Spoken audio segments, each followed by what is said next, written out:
مگر ہم اس لیے آپ کے سامنے یہ آواز نکال رہے ہیں، اس لیے آپ کو بانگے تیرا کے طور پہ بیدار کرنا چاہتے ہیں کہ نہیں اقبال مایوس اپنی کشت بینا سے ذرا نہ ہو تو یہ مہدی بڑی زرخیز ہے ساتھی، ہم اپنی قوم کو سمجھائیں کیونکہ قرآن کہتا ہے وَذَكِّرْ فَإِنَّ الذِّكْرَ تَنفَعُ الْمُؤْمِنِينَ، مومنوں کو نصیحت کرو کہ نصیحت کرنا مومنوں کو فائدہ دیتا ہے، نصیحتیں مومنوں کو فائدہ پہنچاتی ہے۔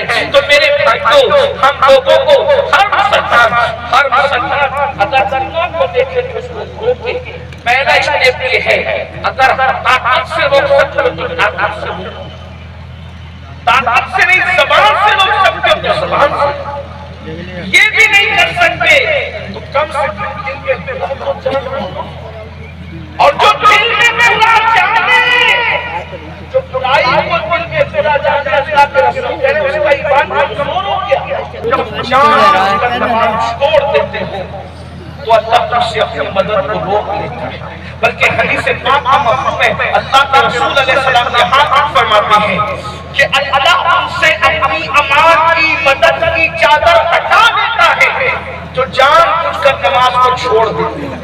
اب یہ ایک بات کہ آپ سے عرض کرتا ہوں، آپ دیکھیں کہ اگر اللہ کی مدد ہے، اللہ کا امان ہے تو کیا ہوتا ہے؟ چونکہ میں بہت لمبی تقریر نہیں کروں گا کیونکہ مجھے پتا ہے کہ حضور رفیق مرزا دن بھر سے محمد صاحبہ کی علالت کی وجہ سے مصروف تھے اور پھر وہ فوراً سفر کر کے پھر رکے بھی نہیں اور یہاں تشریف لیا جائے، تو مجھے اپنے بزرگ کی فکر کا ان کی مصروفیت کا احساس کیا، حضرت سے بھی ہمیں نہیں سنتا، میں نے بھی سنا، تو اس لیے میں اپنے گفتگو پھیلانے کے لیے سمیٹ رہا ہوں۔ جب اللہ کی مدد آتی تو کیا ہوتا ہے؟ میں نے تین بار بات کر دی مدد کرنے کی، اللہ کا مدد، اچھا مدد کیسے آتی ہے؟ اللہ کے رسول علیہ السلام فرماتے ہیں جب تک تم اپنے مومن بھائی کی مدد کرتے رہو گے تب تک اللہ تمہاری مدد کرتا رہے گا، جب تک تم لوگوں کے دل میں خوشیاں دوڑاتے رہو گے تب تک اللہ تمہاری مدد کرتا رہے گا، جب تک تم نیکی کا حکم دو گے برائی سے روکتے رہو گے اللہ تمہاری مدد کرے گا۔ ایک مقام پر فرمایا ان تنصروا اللہ ینصرکم، اگر تم اللہ کے دین کی مدد کرو گے تو اللہ تمہاری مدد کرے گا، اللہ تمہارا مددگار ہوگا۔ اللہ اکبر، جب اللہ کی مدد آتی ہے تو پھر بھی شان سے آتے، سن لیجئے مصطفیٰ جان رحمت جیسے طاقتور کو اللہ کس طریقے سے مدد فرما کر کے بچاتا ہے، جس کے اشارے سے چاند کے ٹکڑے ہوتے ہیں، ایسی طاقتور ہستی کو مکڑی کے جالے کے ذریعے سے بچایا جاتا ہے، کبوتری کے انڈے کے ذریعے سے بچایا جاتا ہے، اور جب اللہ مدد اٹھا لیتا ہے تو ابابیل کے ذریعے سے ہاتھیوں کے لشکر کو ہلاک کر دیا جاتا ہے، جب اللہ مدد اٹھا لیتا ہے تو نمرود کو لنگڑے مچھر سے ہلاک کر دیتا ہے۔ اللہ کی مدد کی بات آئی، پوری امت اللہ کی مدد کی طلبگار، اور اللہ کی مدد سب سے جلدی کب آتی ہے؟ جب سب مل کر اللہ کی بارگاہ میں توبہ کرتے ہیں، اپنے گناہوں سے معافی مانگتے ہیں، استغفار کرتے ہیں، فوراً اللہ کی مدد کا نزول فوراً ہوتا ہے۔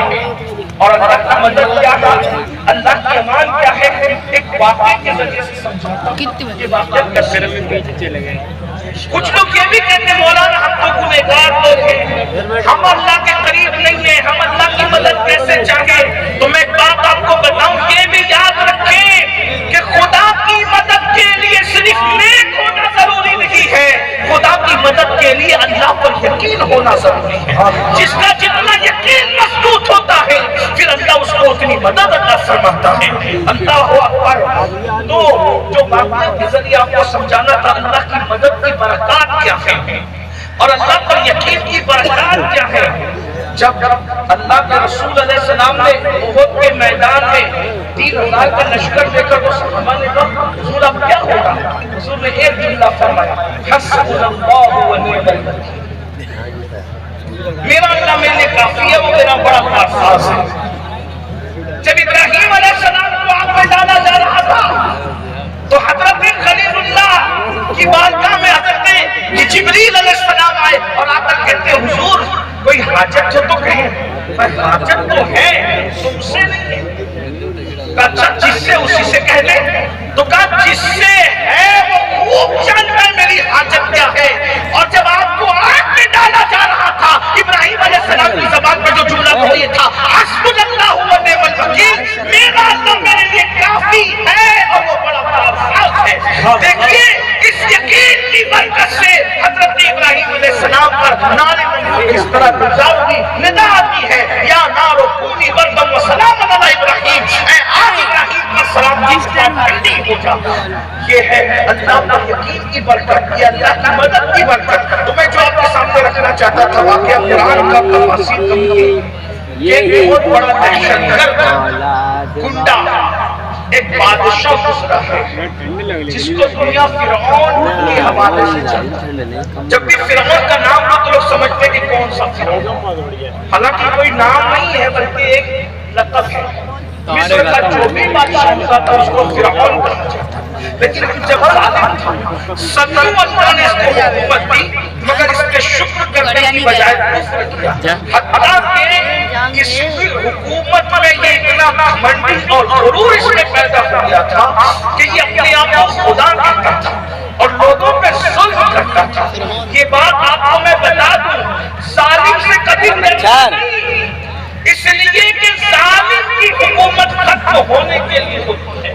مولائے کائنات سید السادات سیدنا علی کرم اللہ تعالی وجہ الکریم فرماتے ہیں اللہ کافر کو تو مہلت دیتا ہے مگر ظالم کو مہلت نہیں دیتا. کافر کی حکومت تو چل سکتی ہے کچھ دنوں تک مگر ظالم کی حکومت نہیں چل سکتی. اس لیے کہ اللہ مخلوق اللہ کا بندہ ہے, اللہ کی مخلوق پر جو بھی ظلم کرتا ہے پھر اللہ اس کو مزہ چکھاتا ہے. مگر یہ بھی یاد رکھنا, توجہ کرنا, آج کل آپ بہت سوالات کرتے ہو, میں اشاروں میں برداشت کر رہا ہوں, اس کو سمجھنے کی کوشش کرو. جب بھی اللہ ظالم سے بدلہ لینا چاہتا ہے تو کبھی موسیٰ جیسے محبوب کو کھڑا کرتا ہے ختم کرنے کے لیے. ظالم کو ختم کرنے کے لیے کبھی محبوب کو کھڑا کرتا ہے اور کبھی ظالم کو کھڑا کرنے کے لیے کسی مردود کو کھڑا کرتا ہے ممتاز, لیکن ظالم کو ضرور ختم کرتا ہے. اگر حضرت امام حسین کا بدلہ امام زین العابدین لیتے تو لوگ تانا دیتے کہ نبی کا گھر کو معاف کرنے والا ہے, اپنے باپ کے بدلے میں 72 کے بدلے میں 1,24,000 کو کیسے قتل کر دیا. تو قدرت نے کہا زین العابدین تم گھر بیٹھو گے, تمہاری سیادت میں دھبا بھی نہیں رہنے دیں گے اور ظالم کے مقابلے میں ظالم کو کھڑا کر کے بدلا لیں گے. سیادت کی عظمت بھی قائم رہے گی, گھرانے کے معاف کرنے کی روایت بھی قائم رہے گی اور اس کے بعد ہم بدلہ لے کر کے بتائیں گے کہ کبھی ظالم کے مقابلے میں ظالم کو بھی کھڑا کریں گے. لیکن یہ بات مختار جب مقابلہ کر رہا تھا تو امام زین العابدین چپ تھے. تو کبھی کبھی چپ رہنا بھی حکمت ہوتی ہے, پر کم کیا. ہر بات میں بولنا ضروری نہیں ہے, ہر بات پر گفتگو کرنا ضروری نہیں ہے, بولنے کے لیے وقت ہے. امام زین العابدین نے بولا لیکن وہاں بولا پھر جہاں بولنے کا, اس لیے ہر جگہ بولنے کی ضرورت نہیں. اور میں تو کہتا ہوں بولنے کے لیے بولنا کو چھوڑ دیا کرو میرے بھائی. تو بات چلے نکل گئی, اس لیے کیا رہا تھا تھوڑی دیر میں کہ حضرت موسیٰ علیہ السلام کے زمانے کو فرعون اس کا ذکر کرا, اس میں قدرت اچانک سارا بھی بتاتا. نمبر 1 بچہ پیدا نہیں ہوتا, جو ہو گئے جتنے لڑکے سب قتل کر دو, بیٹیاں رہنے دو. جو پیٹ میں آئے ان پہ دائیاں بولنے کر دو, جیسے بیٹی پیدا ہوتا ہے بیٹا پیدا ہوتا ہے. بتاؤ کیسے ہوگا بچہ پیدا؟ قدرت قدرت ہے, اللہ اللہ. بس میں اپنی قوم کو یہی لانا چاہتا ہوں میرے بھائی, وما قدر اللہ حق قدرہ, تم نے اپنے اللہ کو قدر نہیں کی جو قدر کرنے کا حق تھا. بتوں سے تجھ کو امید ہے, خدا سے نامیدی, مجھے بتا تو صحیح اور کافری کیا ہے. اللہ کے گھر سے قریب ہو جاؤ, اللہ سے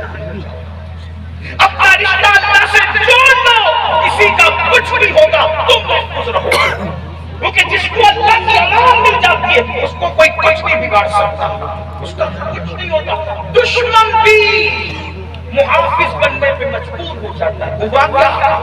حضرت سیدہ ام موسیٰ رضی اللہ تبارک و تعالیٰ عنہ کے شکم میں حضرت موسیٰ کی آمد ہو گئی تھی۔ فرعون نے وہاں بھی لائی مطلب کی حضرت موسیٰ علیہ السلام کی اپنی کا اخلاق اتنا اچھا تھا کہ فرعون کی مسلط کردہ دائی حضرت موسیٰ کی امی کی صحیح دائی اس کی پلٹ گئی۔ اللہ کیسے دل بدلتا ہے، اللہ کیسے دلوں کو تبدیل کرتا ہے، اللہ نے جو کرنا ہے وہ کرتا ہے۔ میرے بھائی کیوں پریشان ہو؟ بس اللہ سے قریب آؤ، اس کے قریب آؤ، اس سے رشتہ جوڑو۔ بہت دور ہو گیا اللہ سے۔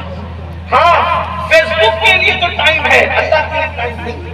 واٹس ایپ کے لیے تو ٹائم ہے، اللہ کے لیے ٹائم نہیں۔ دوستوں کے لیے تو ٹائم ہے، اللہ کے لیے ٹائم۔ اللہ کے لیے ٹائم نکالو، روز گنگناؤ، اس کے گھروں کے قریب آؤ، اس کے مسجد کے قریب آؤ، اللہ رب العزت سے رشتہ جوڑو، اس کے قرآن سے قریب آؤ، اس کے دین سے قریب آؤ، اس کے محبوب سے قریب آؤ۔ میرے بھائی جن کو پھر دیکھو کیسے حالات بدلتے ہیں۔ اس نے ہانڈی میں بچہ ذبح کیا اور ذبح کرنے کے بعد لے جا کر رکھ دیا۔ حضرت موسیٰ کی بہن بڑی ذہین تھی، انہوں نے کہا امی ہم نے بہت بڑا کام کیا ہے، اگر فرعون کے جاسوسوں کو پتہ چل گیا تو پہلے تو ایک جان جانی تھی نوزائیدہ بچہ، لیکن اب چار چار جانے جائیں گے، تم بھی مرو گی، میں بھی مروں گی، دائی بھی مرے گی، بچے بھی مرے گا۔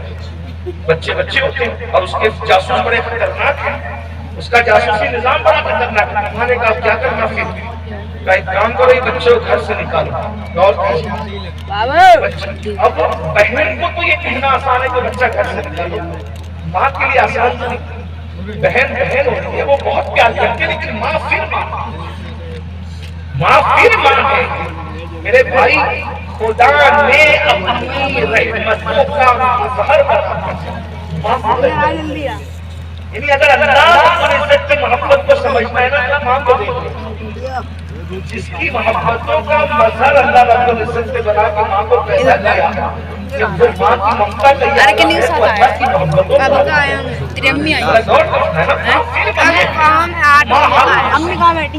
ماں ہر دم سے، ماں ہر ہڈی کی جاتی ہے۔ ایک بچے کو بڑا کرنے کے لیے ماں اپنا پورا شباب نچوڑ دیتی ہے، ہمیں کھلانے کے لیے ماں مرجھا جاتی ہے، ہمیں شگفتہ پھول دیکھنے کے لیے ماں مرجھا جاتی ہے، ہمیں جوان کرنے کے لیے ماں پوری ہو جاتی ہے۔ لوگ ماں کو سمجھتے نہیں، الگ سا عنوان ہے، لیکن بس اس سے زیادہ میں کیا کہوں میرے بھائی، اگر اللہ کی محبتوں کا جذبہ کیا نظر آتا ہے تو اسے ماں مانتے ہیں۔ ماں بہت بڑی چیز ہے، اللہ کو ہاں اس کی شکل کیا ہے تو کہا میں لکڑے کی پیٹی سے لکڑے کی پیٹی صندوق لاتا ہوں، اس میں بچہ ڈالتا ہوں، اپنے بچے کو ڈال کے بچے کو دریا میں ڈالتا ہوں، کیونکہ کہیں بھی رکھو گی بچہ روئے گا، پتہ چلے گا تو ختم ہو جائے گا۔ دریا میں ڈالے گا تو پتہ نہیں بہتے ہوئے کہاں جائے گا، دریا میں ڈالنا۔ سب سے غیر محفوظ جگہ دریا، کیونکہ آپ جنگل میں رکھتے تو چیز ملنے کا امکان ہے، غار میں رکھتے تو ملنے کا امکان ہے، کہیں رکھتے تو ملنے کا، وہ جو چیز دریا میں جاتی ہے اس کے ملنے کا امکان ختم ہو جاتا ہے۔ دریا بڑھا کے کہاں لے جاتا ہے نا؟ حضرت موسیٰ کی ماں موسیٰ کی ماں، یہ بات یاد رکھنا، نبی کی ماں کبھی کافر نہیں ہوتی، نبی کا باپ کبھی کافر نہیں ہوتا، یہ بات یاد رکھنا۔ اس لیے کہ چور کے گھر میں کبھی ولی پیدا نہیں ہوتا، کافر کے گھر میں نبی کیسے پیدا ہو سکتا ہے؟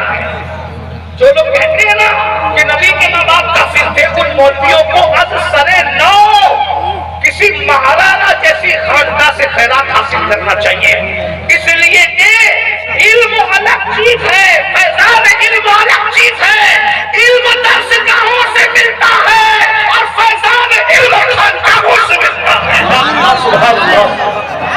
جو صرف کچھ کو کتابیں پڑھتے ہیں وہ آزر کو باپ بنا دیتے ہیں، لیکن جسے مہارانا مطالعہ کا فیض ملتا ہے وہ امام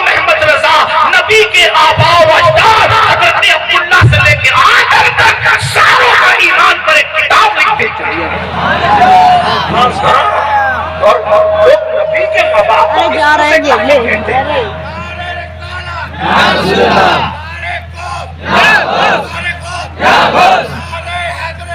ایک جملہ ضرور عرض کر کے جاؤں گا. آپ کے گاؤں کا نام کیا میرے ذہن میں نہیں, لیکن یہاں ایک بات ضرور عرض کر کے جاؤں گا. میرے بھائی, جب چور کے گھر میں ولی پیدا نہیں ہوتا تو کسی کافر کے گھر میں محبوب خدا کیسے پیدا ہو سکتا ہے؟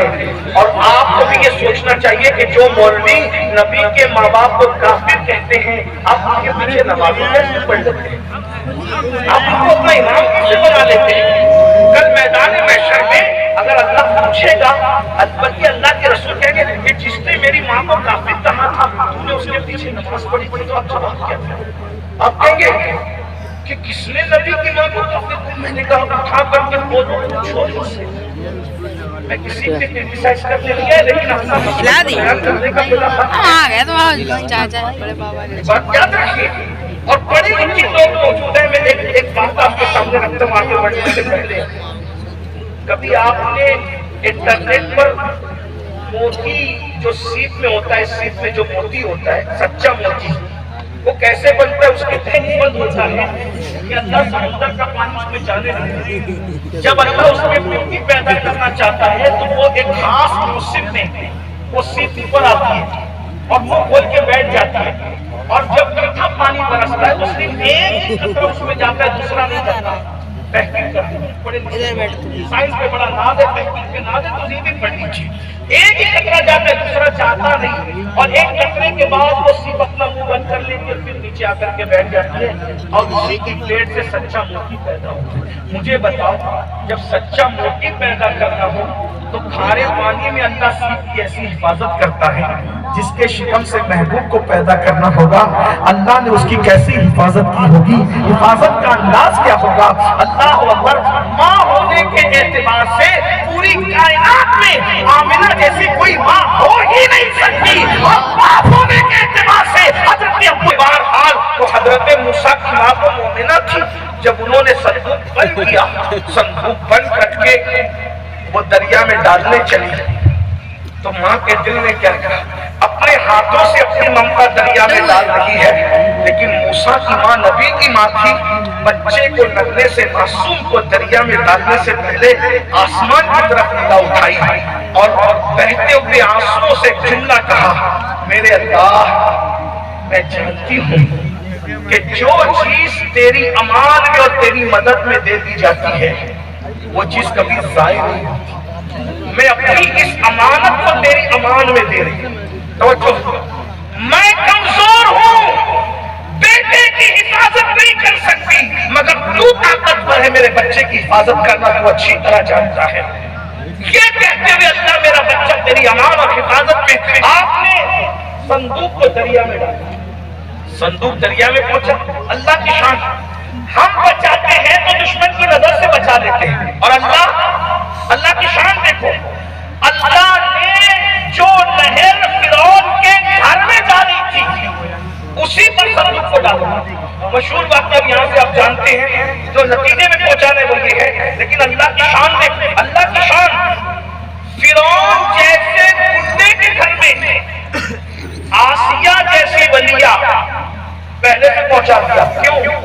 صندوق بعد میں پہنچے گی, پاکیزہ گود پہلے سے محفوظ ہے. قرآن کو دستور بتا رہا ہے, خبیثوں کے لیے خبیثہ ہے, پاکوں کے لیے پاک ہے. اللہ نے قرآن میں بیان کر دیا, میرے بھائی تم جیسے ہوں گے تمہیں بیویاں بھی ویسے. بات اتنی ہے, تم جیسے ویسے تمہاری بیویاں, تم جیسے ویسے تمہارے امام, تم جیسے ویسے تمہارے پڑوسی. کما تدین خدا جیسا کرو گے ویسا پاؤ گے. بس بات اتنی ہے. اللہ اکبر. مگر وہاں فرعون کے گھر میں آسیہ جیسی بیوی کیوں؟ کیونکہ کسی کو بیچنا تھا. فرعون کی گود میں محبوب کو نہیں پالیں گے, بلکہ اس کی گود میں پالیں گے جس کی گود اپنے پاکیزہ بنا. بس 2 سیکنڈ اور 5 حضرت سیکنڈ. آسیہ پہلے سے موجود تھی. یہ بھی حیا کے پردے میں اس کا اللہ سبحان اللہ. لوگ حضرت عائشہ کی خطا گنانے لگے, ہماری اپنی کی خطا گنانے والوں کہیں تمہاری اپنی نے خطا تو نہیں کی. آپ حضرت عائشہ کی خطا گنانے لگے ہو, جس کے کس گھر میں قرآن آتا ہو. اس طرح عائشہ کو تم نے سمجھا کیا ہے؟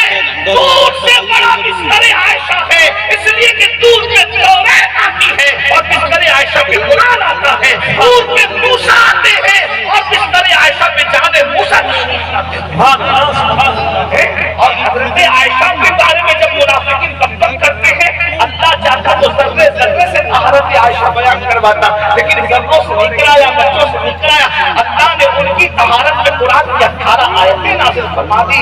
شمع دل، میرے امام کہتے شمع دل، مشکات تن، سینہ زجاجہ نور کا، تیری صورت کے لیے آیا ہے سورہ نور کا. بہرحال تو موسیٰ علیہ السلام کی امی نے کہا اللہ جو چیز تیری امان میں دے دی جائے وہ کبھی ضائع نہیں، ڈال دیا. اور نہر جو جاری تھی فرعون کے گھر میں، ادھر وہ صندوق چلی.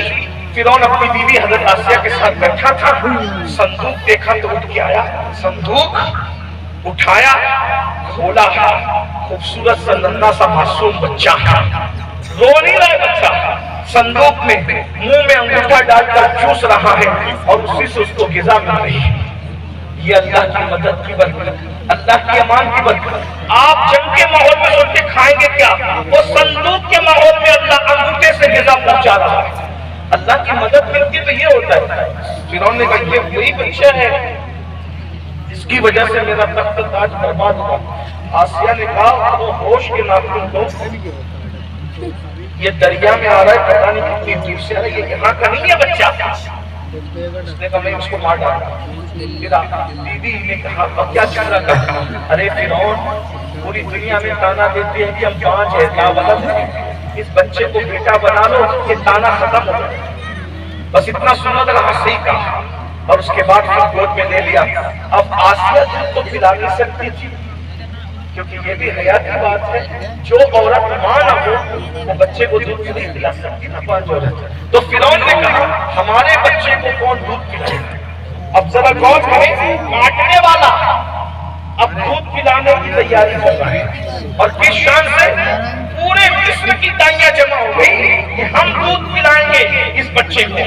اللہ قرآن میں کہتا ہے ہم نے وہ ساری کافر دائیوں کو حضرت موسیٰ پہ حرام کر دیا. ذرا غور کریں، جو دائی کافر ہے حضرت موسیٰ اس کا دودھ نہیں پیتے تھے. جب دائی کافر ہو تو موسیٰ دودھ نہیں پیتے تو کافر ماں کے پیٹ میں نبی کیسے آ سکتا ہے؟ لیکن ایک بات اور عرض کر دوں، یہ شان موسیٰ ہے کہ کافر کا دودھ نہیں پیتے، لیکن اپنے نبی کی شان اس سے بہت بڑی ہے. حضرت موسیٰ کافر کا دودھ نہیں پیتے اور میرے نبی کی شان یہ ہے جس کا پی لیتے ہیں اس کو کافر رہنے نہیں دیتے.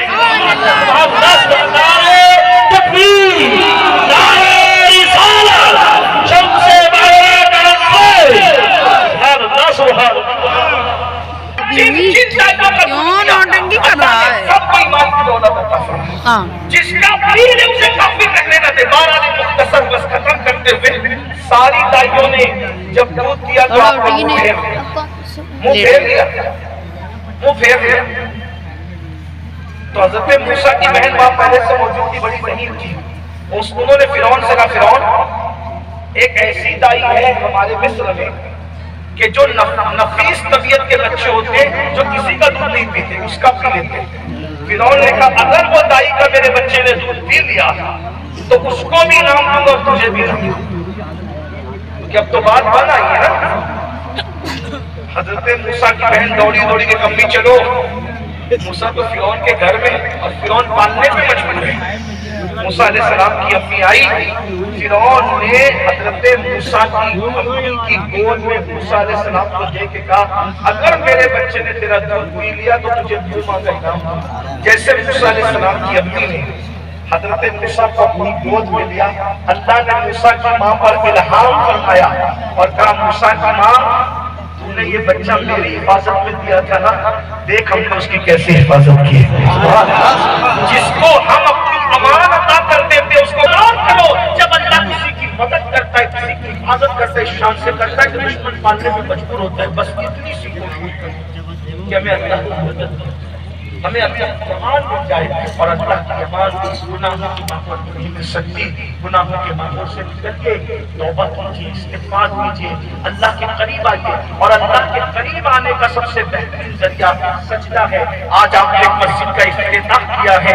میں نے مسجد کے افتتاح میں کہا جب مسجد تعمیر ہوتی ہے اور محلے کے لوگ نماز پڑھنے مسجد میں نہیں آتے تو رات کی تاریکی میں مسجد اصغر اللہ جس نے مجھے ویران کیا تو اس کے گھر کو ویران کر دے. جس قوم کے لیے مسجد بد دعا کرے وہ قوم آباد کیسے رہ سکتی ہے؟ اس لیے میرے بھائیوں مسجدوں کے قریب آؤ, سجدے کے قریب آؤ, دنیا کیا کہتے چھوڑیے, اللہ کی مدد حاصل کیجیے. اللہ پاک کی بارگاہ میں دعا ہے, اللہ پاک سب سے پہلے مجھے آپ سب کو عمل کی توفیق عطا فرمائے. گفتگو کے درمیان کوئی بھی غلطی ہوئی ہو اللہ تعالیٰ معاف فرمائے.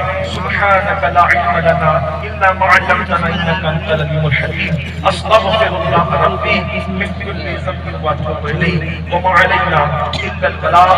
السلام علیکم ورحمۃ اللہ وبرکاتہ. آپ کو